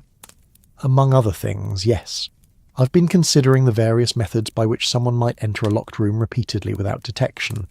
The conventional approaches, lock-picking, window entry, hidden keys, all leave some trace of disturbance. But if our thief is using an unconventional method, We must expand our thinking beyond the obvious possibilities. Mrs. Hudson's voice drifted up from below as she began her morning preparations, the familiar sounds of domestic activity providing a comfortable counterpoint to their more mysterious concerns. The smell of fresh bread and brewing tea began to permeate the building, creating an atmosphere of civilized comfort that made their discussion of criminal methods seem almost surreal. "Have you given any thought to Miss Victoria Ashford?" Watson asked, settling into his usual chair. "If she exists at all, she might be easier to trace than our invisible thief." Holmes finally turned from the window, his grey eyes bright with the energy that came from engaging with a complex puzzle. "Oh, she exists, Watson. I'm quite certain of that. But whether Victoria Ashford is her real name, and whether her interest in Montague's work is what it appears to be, are questions that require investigation." The morning light continued to strengthen, revealing more details of the awakening city. Shopkeepers began opening their establishments, servants hurried past on early errands, and the gradual increase in foot traffic transformed Baker Street from its nighttime quiet to the bustling thoroughfare it would become as the day progressed. Each passerby seemed to carry their own small story, their own purpose in the great tapestry of London life. Mrs. Hudson appeared with their morning tea in the newspapers, her efficient movements indicating that she had fully awakened to the demands of a new day. She had dressed with particular care, as if sensing that this day would bring adventures that required her to be at her best. "Good morning, gentlemen," she said, arranging the tea service with practised precision. "I trust you slept well despite all the excitement of yesterday evening? I must say that Mr. Montague seemed a decent enough fellow, though clearly troubled by his circumstances." Holmes accepted his cup with grateful appreciation. "Indeed, Mrs. Hudson, and we'll be doing our best to resolve those circumstances as quickly as possible, though I suspect the resolution may prove more complex than our visitor initially imagined." Watson opened the morning paper, scanning the headlines for any news that might relate to their case. The pages were filled with the usual mixture of political developments, social events, and commercial announcements that characterise Victorian journalism. But it was a small item buried in the art section that caught his attention. "Holmes," he said, his voice carrying a note of interest, "listen to this. The Bloomsbury Art Society will hold its monthly exhibition next week, featuring works by local artists including several pieces described as showing remarkable innovation in the treatment of light and shadow. Do you suppose Montague might be involved in this exhibition?" Holmes set down his teacup with sudden attention. "Read the full notice, Watson. Every detail might prove significant." Watson continued reading. "Of particular interest are several landscapes by an artist whose work has recently attracted the attention of serious collectors. The Society's president, Mrs. Dorothea Pemberton, notes that contemporary art is experiencing a renaissance of interest among discerning patrons who recognise the value of supporting emerging talent." "Pemberton," Holmes repeated thoughtfully. "Wasn't that the name of Montague's landlord? The man who lives on the ground floor of the building?" Watson consulted his notebook from the previous evening. Indeed it was. Mr. Pemberton and his wife, who comes up once a week to clean Montague's rooms, and now it appears that Mrs. Pemberton is involved in the local art society. That's quite a coincidence. In my experience, Watson, such coincidences often prove to be anything but coincidental. Holmes began pacing the room with renewed energy. "Consider the implications. Mrs. Pemberton has regular access to Montague's apartment, intimate knowledge of his routines, and apparently some involvement in the local art world. She would be perfectly positioned to observe his work, assess its value, and perhaps even—" "You're suggesting she might be involved in the thefts?" Watson interrupted, though his tone indicated surprise rather than disbelief. "I'm suggesting that we need to investigate everyone who has access to Montague's rooms and knowledge of his habits. Mrs. Pemberton may be entirely innocent, but her connection to both the building and the art world makes her someone we cannot ignore." Mrs. Hudson, who had been listening to this exchange with growing interest, offered her own perspective. "Gentlemen, if I may say so, there's something about a woman being involved in art theft that doesn't quite ring true to me. In my experience, ladies who are interested in art tend to be more direct in their approaches. If Mrs. Pemberton wanted to acquire Mr. Montague's paintings, wouldn't she simply offer to purchase them? Holmes paused in his pacing to consider this observation. An excellent point, Mrs. Hudson, though it's worth noting that legitimate purchase would create records, witnesses, and a clear trail of ownership. If someone wanted to acquire Montague's work for purposes that wouldn't bear scrutiny, theft might seem preferable to honest transaction. The conversation was interrupted by the arrival of a street urchin bearing a message for Holmes. The boy, one of the irregular members of what Holmes called his Baker Street Irregulars, delivered the note with the efficient professionalism that characterised all of Holmes's unofficial agents. Holmes read the message quickly, his expression growing more interested with each line. "Fascinating," he murmured, passing the note to Watson. "It seems our Mr. Montague has been busier than we realised." Watson read the brief message aloud. "Mr. Holmes began work on new painting as discussed. Expect to finish by Wednesday evening. Have made interesting discoveries about the building's history. Request meeting to discuss findings." A Montague. Wednesday evening, Holmes calculated. That gives us today and tomorrow to establish our surveillance post and gather additional information about the various parties involved in this mystery. Mrs. Hudson began clearing the breakfast dishes with movements that indicated she was preparing for a busy day. "Will you gentlemen be requiring lunch today, or shall I assume you'll be pursuing your investigation in parts of London where my cooking can't follow?" Holmes smiled at her practical concern. "We'll certainly be out for most of the day, Mrs. Hudson, but your excellent dinners will be more than adequate compensation for whatever dubious nourishment we encounter in the field." As they prepared to begin their investigation, the morning light had strengthened enough to reveal London in all its Victorian complexity. The city stretched out before them like a vast puzzle, its millions of inhabitants each playing their own small part in the great drama of urban life. Somewhere in that maze of streets and buildings, a thief was preparing for another night's work, unaware that the greatest detective in London was beginning to close the net around them. Holmes and Watson set out into the crisp morning air, their footsteps echoing on the damp cobblestones as they made their way toward Bloomsbury and the scene of the mysterious thefts. The fog had lifted enough to allow clear navigation, though wisps of mist still clung to the corners of buildings and drifted between the early pedestrians like ghostly reminders of the night's mysteries. Their first destination was Montague's building, which they approached from across the street to avoid being observed by any of its residents. The structure was typical of its era, 4 stories of solid brick construction, with large windows that spoke of a time when buildings were designed to maximise natural light. The ground floor showed signs of comfortable occupancy, with well-maintained curtains and flower boxes that suggested the Pembertons took pride in their home. Holmes studied the building with the intensity of a military engineer planning a siege, noting every architectural detail that might provide clues to the mystery they were investigating. The spacing between buildings, the condition of the roof, the placement of drain pipes and fire escapes, all received his careful attention as potential elements in the thief's methodology. "Watson," he said quietly, "observe the building's relationship to its neighbours. Note how the rear portions extend different distances from the front facade, creating a complex arrangement of courtyards and connecting passages. In such a configuration, it would be entirely possible for someone to move between buildings without using the obvious entrances." Watson followed his friend's analytical gaze, beginning to see the architectural possibilities that Holmes had identified. "You're thinking of connected cellars? Or perhaps attic spaces that might provide passage between buildings?" Among other possibilities, Victorian builders were remarkably creative when it came to maximising the use of limited urban space. What appears to be a single building might actually be several structures connected in ways that aren't immediately apparent to casual observation. They spent the better part of an hour conducting this external reconnaissance, gradually building a comprehensive understanding of the building's relationship to its surroundings.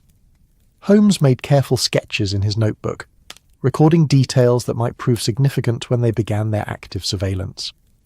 Their next stop was Hartwell's Gallery in Piccadilly, where they hoped to learn more about both Montague's professional relationships and the mysterious Miss Victoria Ashford. The gallery occupied the ground floor of an elegant building, whose large windows were designed to display artwork to best advantage.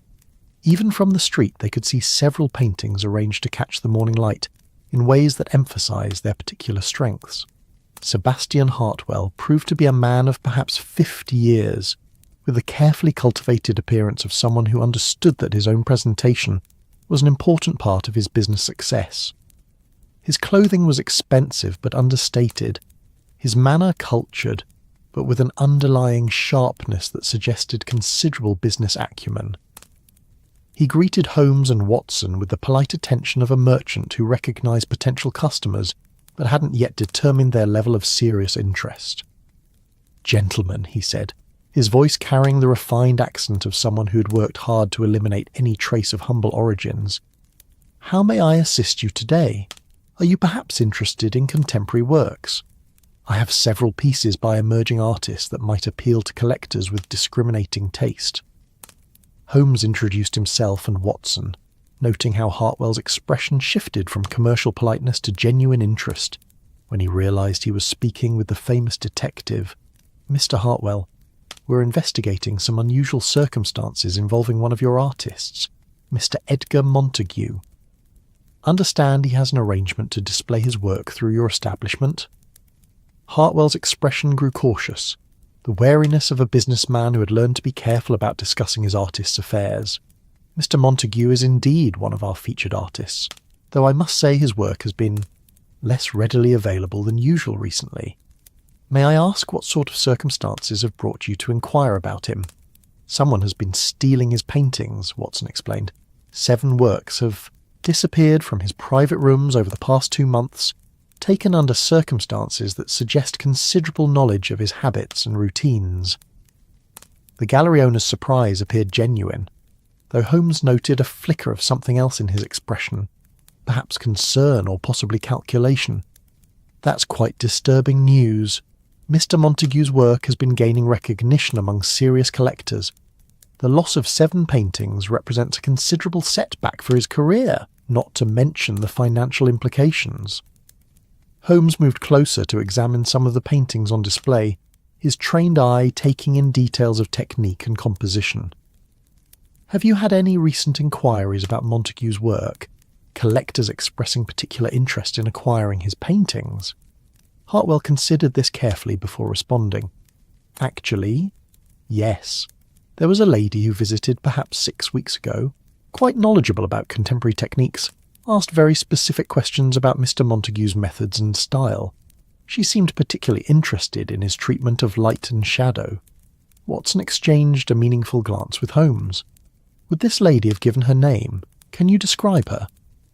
She introduced herself as Miss Victoria Ashford, perhaps 30 years of age, well-dressed, with dark hair and striking blue eyes.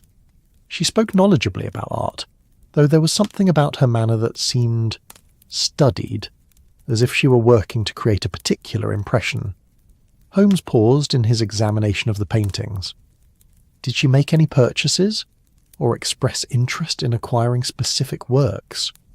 She didn't purchase anything during that visit, but she did ask about commissioning work directly from artists, wanted to know about Mr. Montague's availability for private commissions, his working methods, his studio arrangements. I provided general information, of course, but suggested she contact him directly for specific arrangements. The pieces of the puzzle were beginning to come together, though the complete picture remained frustratingly elusive. Holmes thanked Hartwell for his cooperation and promised to keep him informed of any developments that might affect his business relationship with Montague. As they left the gallery and walked through the bustling streets of Piccadilly, Watson voiced the thoughts that were occupying both their minds. So Miss Ashford is real, and her interest in Montague's work extends beyond casual appreciation. But what exactly is she planning to do with paintings she's acquiring through theft? Holmes navigated through the increasing foot traffic with the practised ease of a lifetime Londoner. That, Watson, is the central question. The paintings aren't appearing on the legitimate market, which suggests they're being used for some purpose other than simple resale. But what that purpose might be, we won't know until we observe our thief in action. Their investigation continued through the afternoon as they made discreet inquiries at other galleries and art establishments, gradually building a comprehensive picture of the contemporary art scene and Montague's place within it. They learned that his work was indeed gaining recognition, that several collectors had expressed interest in acquiring his paintings, and that his distinctive technique was beginning to attract attention from critics and fellow artists alike. But they also learned something more troubling. Montague wasn't the only artist who had reported mysterious disappearances of work. At least 3 other painters had mentioned similar incidents, completed works vanishing from studios or private spaces under circumstances that defied easy explanation. The pattern suggested something more systematic than random theft, a coordinated effort by someone with specific knowledge of the local art scene. As evening approached, they made their way back toward Bloomsbury and Montague's building, armed with new information and a growing sense that they were approaching a mystery far more complex than simple art theft. The fog was beginning to form again as the temperature dropped, creating the perfect conditions for the kind of clandestine activity they hoped to observe. They found Montague in his studio, working with intense concentration on the painting that would serve as bait for their trap. The work showed his distinctive treatment of light and shadow to excellent advantage, a moonlit garden scene where silver illumination picked out details of foliage and architecture while leaving other areas in mysterious darkness. It was exactly the sort of work that had attracted the thief's attention in the past. "Excellent," Holmes said, examining the nearly completed painting. "This should certainly attract our mysterious visitor. How much more work remains?" Montague stepped back from his easel, his face showing the satisfaction of an artist pleased with his creation. "Perhaps an hour's work tomorrow evening to add. Some final details. It will be ready for display in my bedroom by Wednesday night, exactly as we planned." "And what was this interesting discovery about the building's history that you mentioned in your message?" Watson asked. Montague led them to a small table where he had arranged several old documents and architectural drawings. "I asked Mr. Pemberton about the building's construction, claiming interest in its historical significance. He showed me these original plans from 1847, and they reveal something quite fascinating." The drawing showed a complex arrangement of connecting passages and service areas that had been standard in Victorian construction, but were often forgotten by later generations. Of particular interest was a series of service tunnels that connected the building's cellars to those of adjacent structures, designed to allow servants to move between buildings without using the public streets. Holmes studied the plans with growing excitement. "Remarkable. These tunnels would provide exactly the sort of access our thief would need to enter your rooms without using conventional entrances. Do you know if these passages are still accessible?" "That's what I intend to find out," Montague replied. "Mr. Pemberton seemed surprised by my interest in the building's architecture, but he did mention that some of the original features remain intact. If someone knew about these passages and had access to them, they could enter your apartment at will," Watson finished. "But that would require considerable knowledge of the building's original construction, as well as access to areas that current tenants might not even know exist." The implications were significant, and Holmes felt the familiar thrill that came when disparate pieces of evidence began forming a coherent pattern. "Mr. Montague, I think it would be wise for you to spend tomorrow night elsewhere while we maintain our surveillance. If our thief uses these hidden passages, we want to be in position to observe their movements without interference." Montague nodded eagerly. "I've already made arrangements to stay with a fellow artist in Kensington. The painting will be displayed in my bedroom as usual, but I'll be safely out of the way when you spring your trap." As they finalised the details of their plan, darkness began to settle over London, and the fog thickened into the dense blanket that had characterised the previous evening. From the windows of Montague's studio, they could see the gas lamps beginning to blur into indistinct halos of light, creating the perfect conditions for clandestine activity. Holmes felt a surge of anticipation as he contemplated the night to come. After years of solving mysteries through deduction and analysis, there was something particularly satisfying about the prospect of observing a crime in progress, of finally seeing the methods behind what had seemed like impossible theft. But even as he made final preparations for the surveillance that would begin the following evening, Holmes couldn't shake the feeling that they were approaching something more complex than simple art theft. The systematic nature of the crimes, the sophisticated methods employed, and the mysterious Miss Victoria Ashford all suggested a conspiracy with depths they had not yet fathomed. As they prepared to leave Montague's studio and return to Baker Street, the artist made one final observation that would prove more prophetic than any of them realised. "Mr. Holmes," he said quietly, "I've been thinking about what you said yesterday, about my paintings being stolen for reasons other than their obvious value. What if someone isn't just taking my work but studying it, learning from it? What if they're trying to—" He paused, as if afraid to voice his suspicion. "Trying to what, Mr. Montague? Trying to paint like me, to duplicate my technique so perfectly that they could create forgeries indistinguishable from my original work." The suggestion hung in the air like the fog outside their windows, carrying implications that none of them were quite ready to confront. If Montague's suspicion was correct, they weren't just dealing with theft, but with something far more insidious, an attempt to steal not just his paintings, but his artistic identity itself. Holmes bid their host good night with the promise that tomorrow would bring answers to the questions that had plagued him for months. But as they made their way through the fog-wrapped streets toward Baker Street, both he and Watson found themselves wondering whether those answers would prove more disturbing than the mystery itself. The stage was set for the confrontation that would come with tomorrow's darkness. Hidden passages had been discovered, surveillance posts had been arranged, and a trap had been carefully baited with one of Montague's finest works. But none of them could have predicted that the criminal they were about to confront would prove to be someone whose motives went far, beyond simple theft, whose actions threatened not just Montague's livelihood, but the very foundation of trust upon which the art world depended. As London settled into the deep quiet of another fog-bound night, the greatest detective in the city prepared for what he hoped would be the resolution of one of his most unusual cases.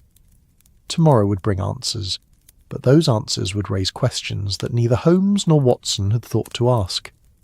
The investigation that had begun with a peaceful Sunday afternoon at Baker Street was about to reach its climax in the hidden passages beneath a Bloomsbury boarding house, where art and deception would finally meet in a confrontation that would test not just Holmes's detective skills, but his understanding of the complex motivations that drive human behaviour in its most desperate forms. Wednesday evening arrived with the punctuality of a well-trained servant, bringing with it the kind of thick rolling fog that seemed to transform London into a city of dreams and shadows. The mist crept through the streets like a living thing, muffling sounds and softening the harsh edges of the urban landscape until even the most familiar thoroughfares took on an air of mystery and possibility. From their observation post in the empty room across from Montague's building, Holmes and Watson watched the gas lamps bloom into hazy aureoles of light, each one a small beacon in the gathering darkness. They had spent the better part of the afternoon establishing their surveillance position, carefully arranging their equipment and ensuring they had clear sight lines to all the building's entrances.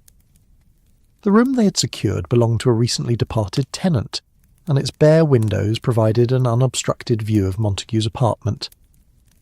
Holmes had positioned himself with his field glasses near the window, while Watson maintained a position that allowed him to observe both the street below and the building's rear approaches.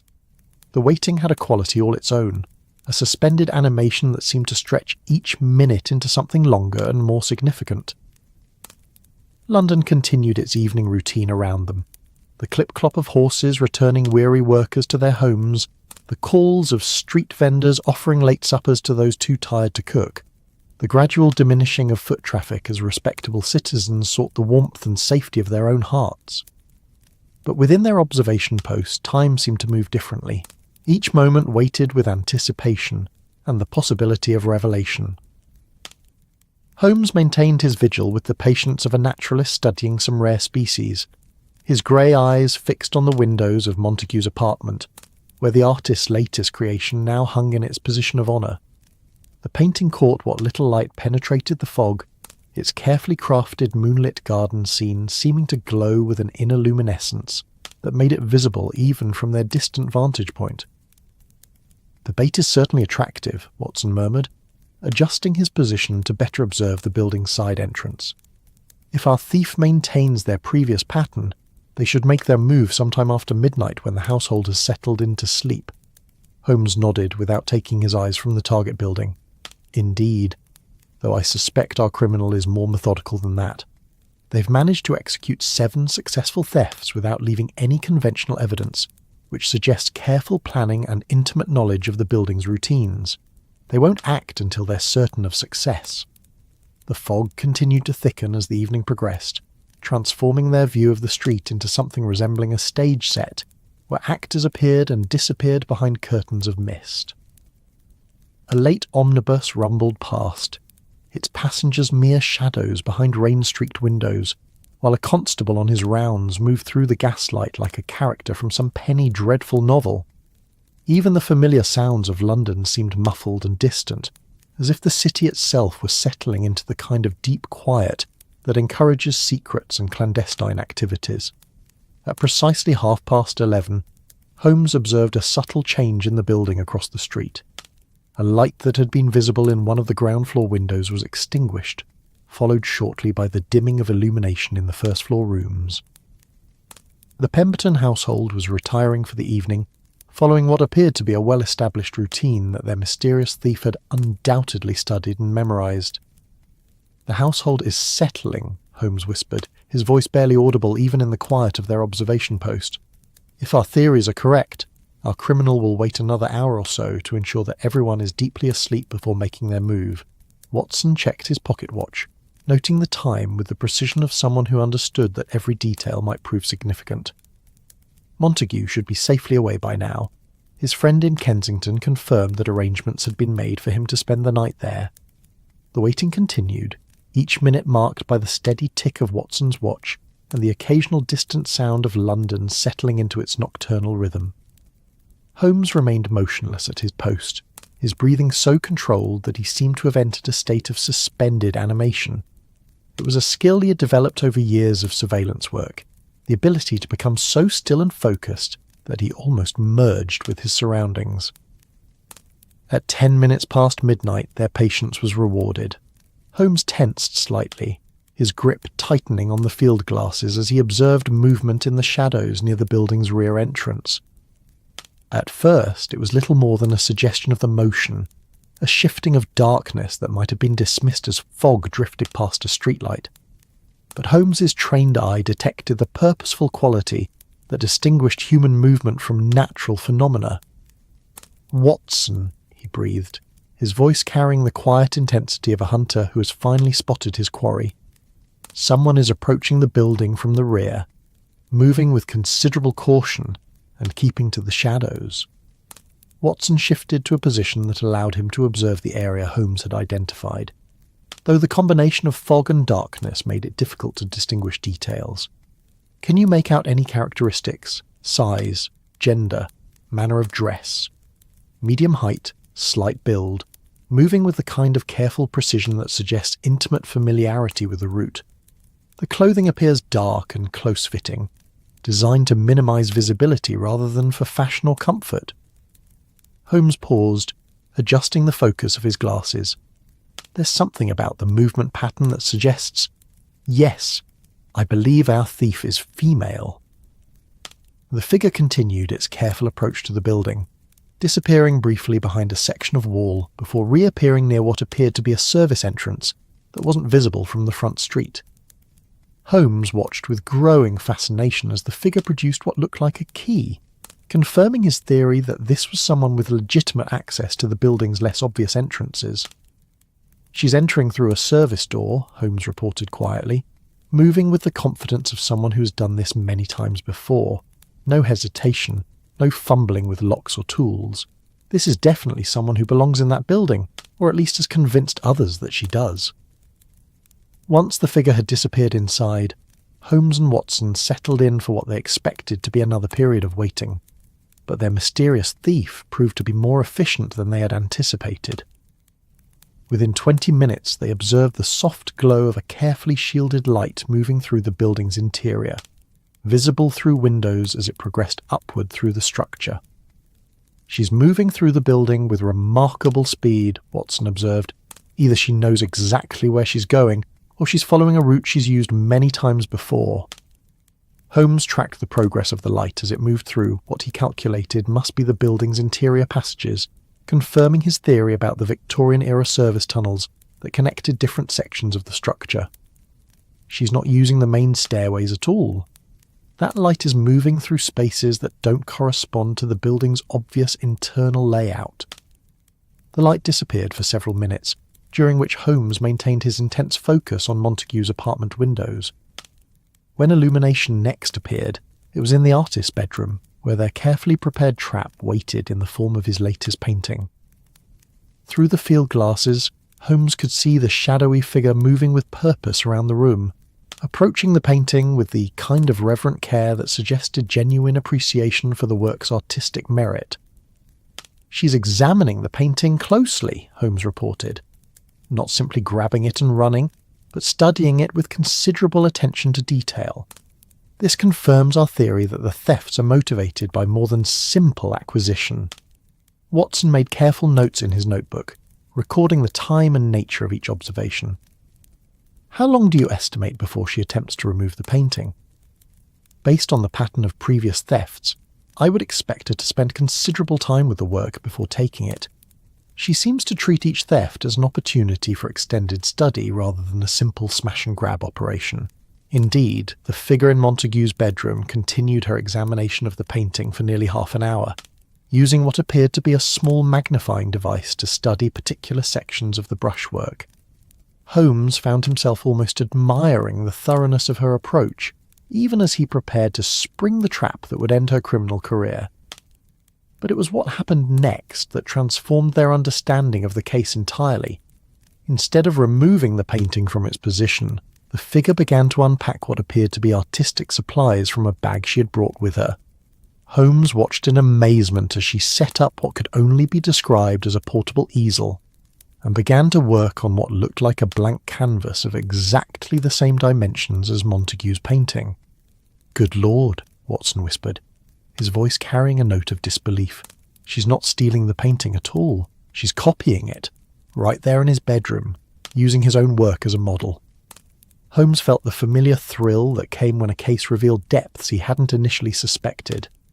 "Watson, we're not dealing with simple art theft. We're witnessing something far more sophisticated, the systematic creation of forgeries using the original works as references.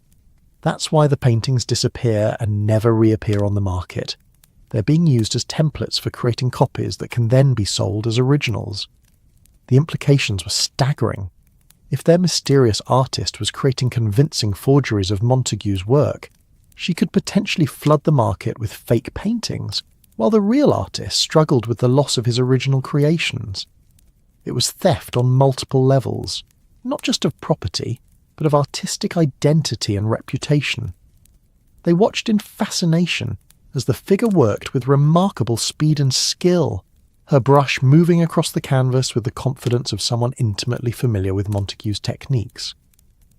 The fog outside seemed to thicken further, as if the city itself were holding its breath in anticipation of the confrontation that must surely come. Holmes finally stirred from his position at the window, his decision made. "Watson, it's time to end this charade. Our forger has revealed enough of her methods to confirm our theories. Now we must confront her before she completes this latest crime." They gathered their equipment quickly and quietly, moving through the fog-wrapped streets with the careful precision of hunters approaching their quarry. The building's service entrance, which they had observed the thief using, proved to be accessible through a narrow alley that connected to the network of passages Holmes had suspected existed. The confrontation, when it came, was both more and less dramatic than either of them had expected. They found their way through the building's hidden passages with surprising ease, following the route that their careful observation had revealed. The sound of their footsteps was muffled by the thick carpet that lined the service corridors, allowing them to approach Montague's apartment without alerting its uninvited occupant. Holmes opened the bedroom door with the quiet authority of someone accustomed to dramatic revelations, expecting to find their mysterious forger still bent over her illegal work. Instead, they discovered that their quarry had vanished as mysteriously as she had appeared, leaving behind only a half-completed copy of Montague's painting and the lingering scent of oil paint and turpentine. But the real surprise was what they found when they examined the abandoned forgery more closely. The work was not just competent but exceptional, displaying a mastery of Montague's technique that could only have come from years of careful study and practice. More disturbing still, when they compared the copy to Montague's original, they discovered that the forger had actually improved upon certain aspects of the composition, creating a work that was arguably superior to the piece it was meant to duplicate. As dawn began to break through the fog, gradually illuminating the scene of their interrupted criminal investigation, Holmes and Watson found themselves confronting questions they hadn't thought to ask. Who was their mysterious forger, and what had driven her to such elaborate lengths to study and copy Montague's work? More importantly, what would happen when paintings of this quality began appearing on the market, potentially destroying the reputation of an artist who had no knowledge of their existence? The case that had begun with simple theft had evolved into something far more complex and morally ambiguous. As London slowly awakened to another fog-shrouded morning, the greatest detective in the city found himself wondering whether justice lay in stopping the forger or in understanding the desperate circumstances that had driven her to such extraordinary lengths to pursue her own artistic ambitions. Thank you for listening to this tale of art, mystery and friendship in fog-wrapped London. If this story has carried you gently toward a sleep's edge, I'd love to hear where in the world you're listening from. These whispered narratives truly do travel far on the night wind. Please let me know in the comments what historical period or type of mystery you'd like me to explore next in our shared journey through the realm of dreams. Until next time, may your rest be peaceful and your dreams be filled with gaslit adventures and the comfort of true friendship.